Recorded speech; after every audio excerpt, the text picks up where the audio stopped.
So welcome to our latest question and answer session. Some good questions for this week. So I picked a few of them and try to answer them. So the first, we start with the 13th Amendment prohibits involuntary servitude. How did the government get around this provision with regards to the military draft? This issue, so remember the first draft in US history is the Civil War, so that's pre-13th Amendment. After the adoption of the 13th Amendment, the next draft is with World War I, and the issue does make it to the Supreme Court in a case called the Selective Draft Law Cases. This is from 1918, and the court just at the, it challenges the draft law and a variety of grounds. And the court just at the end of the opinion has this one paragraph where they basically say, we reject the 13th Amendment argument because we consider it to be absurd, but they don't explain why it was absurd. But they had devoted more attention to a case out of Wisconsin in 1916 that had made a 13th Amendment-like argument against a Wisconsin law that was sort of a punishment of hard labor, where if people were convicted of crimes, they wouldn't go to jail, but instead they'd have to work, building roads for 6 months or a year, whatever it was.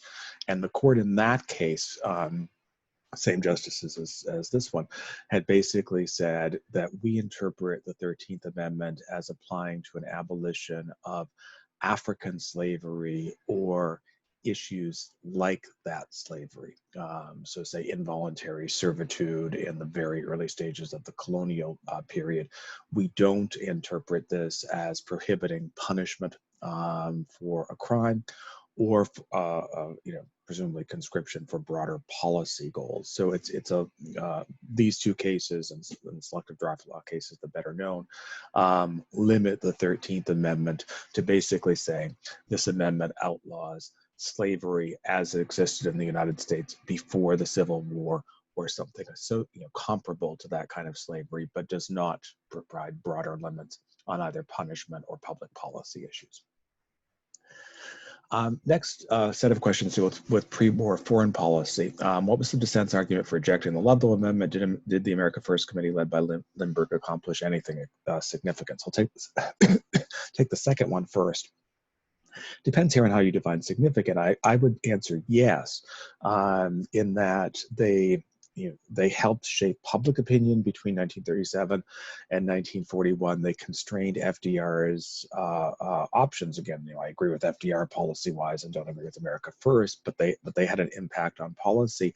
They made it more difficult for him to position the United States closer to the UK and even the USSR after the summer of 1941 against the Germans, and they had success in this respect because they reflected American public opinion, at least to some degree. U.S. public opinion pre-World War II, this is just at the beginning of public opinion polling, so you have to take this with a real grain of salt.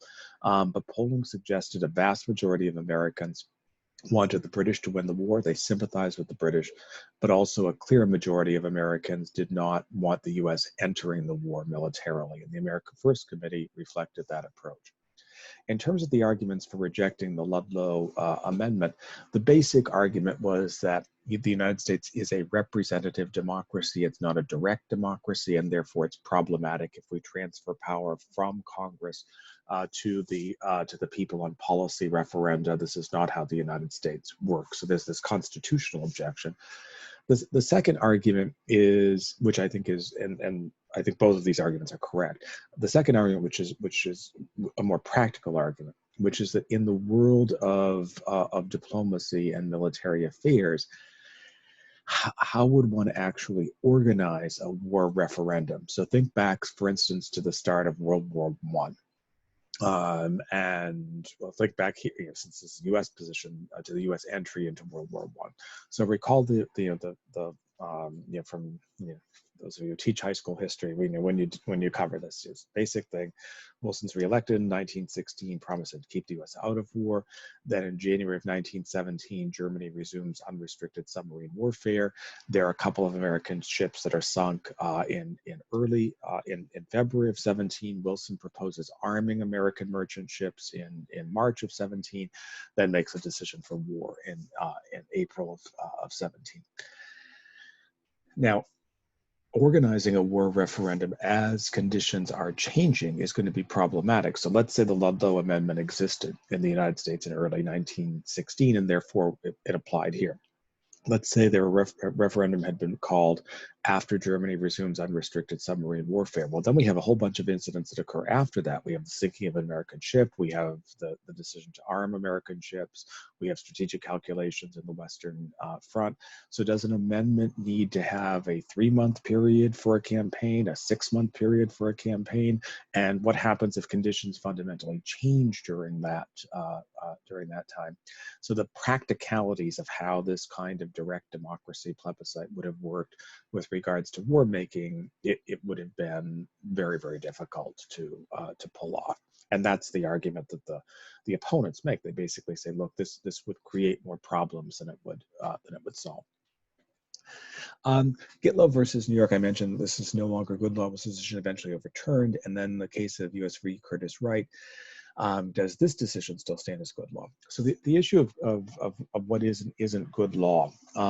So there are some times where the Supreme Court will directly reverse an earlier opinion. So think back to the reading that we have for this week. Those of you who have done it already in the Klarman book, Brown reverses Plessy versus Ferguson. So once Brown is decided, Plessy versus Ferguson is out. It cannot be cited in any case.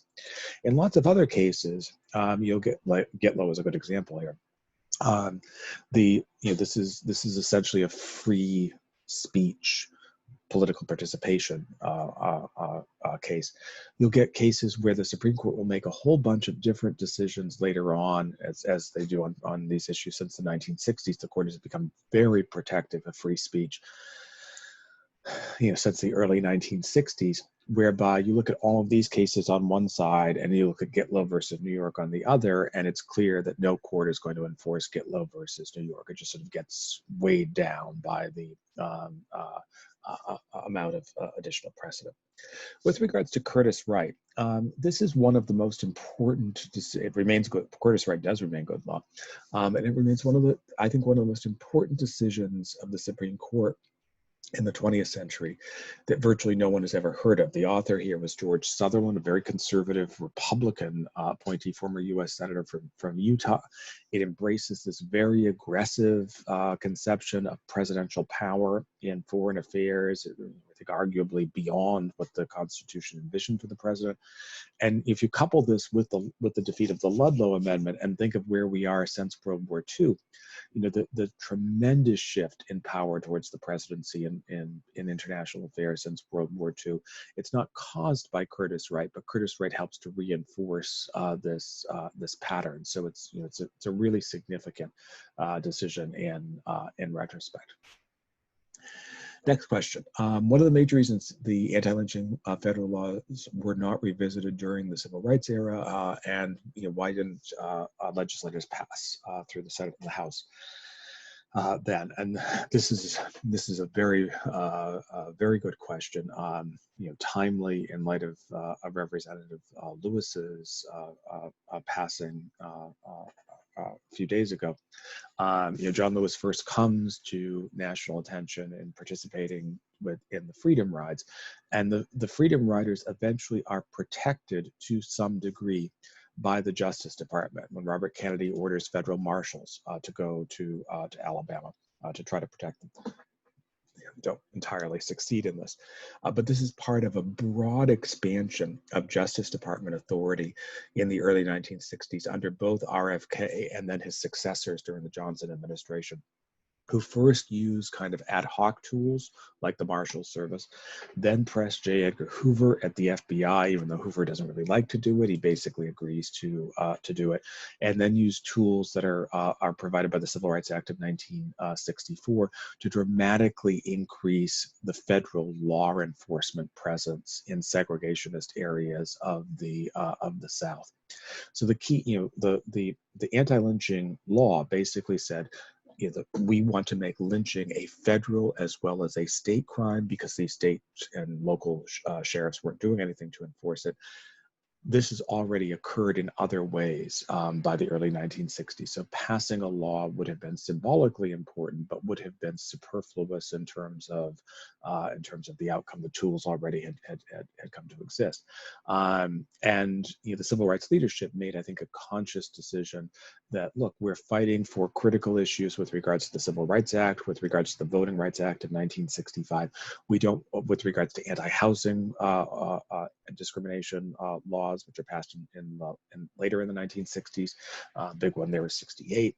We don't want to distract from that with pushing an initiative from the 20s and 30s, which now would be an important symbolic initiative, but wouldn't necessarily achieve anything concretely. The other thing is that, while there are certainly lynchings during the 1960s, think of the three young men who were killed during Freedom Summer in Mississippi as a classic example of this. Lynchings as a whole decrease in frequency in the post-World War II era. So there are other, the need doesn't seem as pressing as it had previously. But the basic answer is that the tools of the anti-lynching law, the dire anti-lynching law would have supplied to the federal government, basically are there by the 1960s, as long as the Justice Department is willing to utilize them. Next question, what was the law in 1995 that Congress struck down regarding commerce and economic issues? And that was this law called the United States versus Lopez, which was decided in 1995.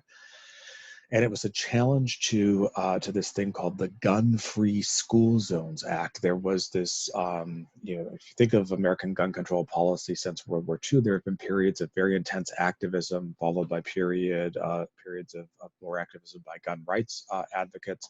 The late 80s and early 90s are a period of intense activism by gun control activists. And this law that was passed, the Gun-Free School Zones Act, was one of those instances. So it made it a federal crime for, and you can see the text here, any individual knowingly to possess a firearm at a place that the person knows is a school zone. So that's the school and then the immediate surrounding areas. So the question is, why is this a federal crime? Crime in the United States traditionally is a state offense. It's a local offense, and Congress argued that this is a federal crime because people carrying a firearm in schools affects interstate commerce. And the court basically said, nice try, but we don't think so. This was a 5-4 decision, and they were probably right. I mean, the connection between carrying a gun 40 feet from a school's front door and interstate commerce is not clear. So the decision is significant because for the first time in more than 50 years, the court had struck down a law that Congress had passed by Congress saying, this law affects interstate commerce, therefore we have the authority to deal with it. And there'll be a couple of other gun control laws that will be struck down on these grounds in the 1990s. And there's some sense that there'll be this kind of federalist surge, the court being much more suspicious of these things, but that hasn't happened. Instead, basically what's happened is sort of the reverse, that Congress has become more careful when making findings and passing laws like this to clearly delineate how law affects interstate commerce, and that's generally been enough for the Supreme Court to say, okay, you have the authority to do this. Then a question from the contemporary era. So, and one link to the historical era. Arrest under the Volstead Act, why was it largely unenforced in most urban areas? And then this follow-up question of what we're kind of seeing in Portland. this question of whether government officials will face any kind of reckoning regarding violation of civil liberties and how this will be responded. And these two questions, in some ways, you can think of as connected, although at first blush they're not. So the Volstead Act is not enforced because, remember, in the United States, basically crime is expected to be enforced by state or local authorities. So, if you're a bootlegger in 1922 in Chicago, the assumption is, well, the Chicago police are going to enforce, or in New York City, the New York police are going to do so. But there are two problems here. The first is that prohibition is overwhelmingly unpopular in northern urban areas. So if you are mayor of Chicago or mayor of New York City or mayor of Boston, and you're running on a platform of, I'm going to aggressively enforce the Volstead Act, you're going to get voted out of office. Similarly, if you're the police chief, you're probably going to get fired. So your job is going to be very, very difficult. So there's no political will to enforce. And then also local organized crime syndicates make, when we think of organized crime, we understand how generous these people often are, and they make voluntary contributions to the bank accounts of leading police officers, and then police officers kind of look the other way. So it's this combination of political pressure and illegal activity, accepting bribes.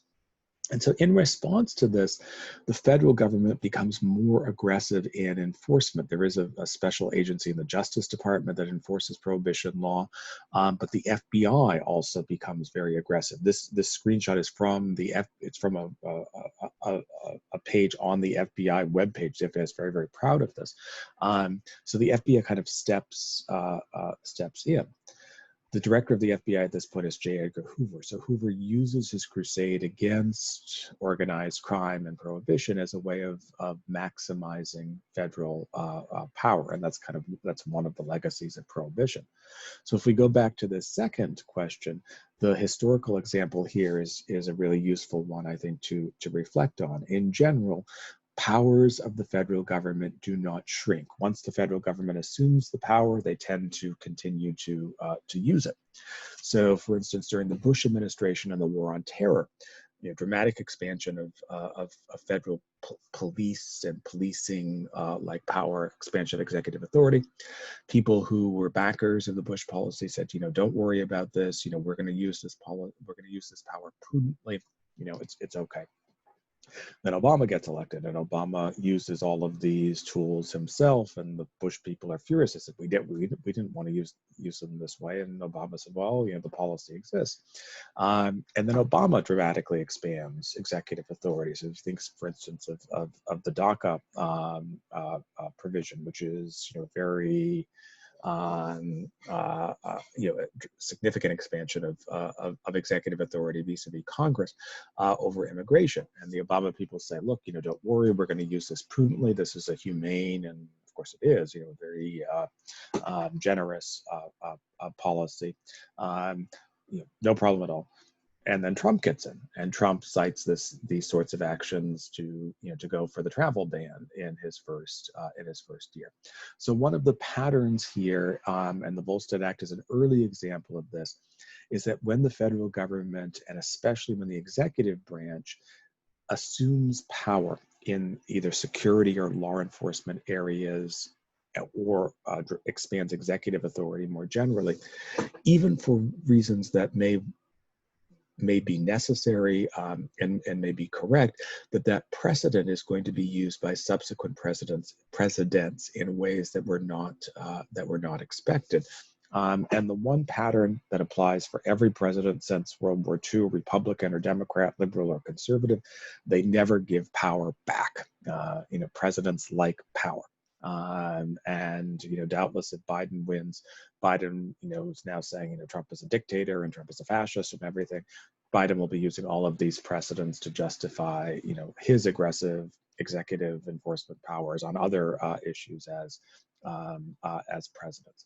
So to answer this question of what kind of reckoning there will be, I think it's unclear because we have all of these previous precedents that have from the war on terror, from the war on guns, all these seemingly good things that have dramatically enhanced executive authority. So that's about all that we have for this week. Hope everyone is staying safe, and I will see you all on Monday. Okay, bye-bye.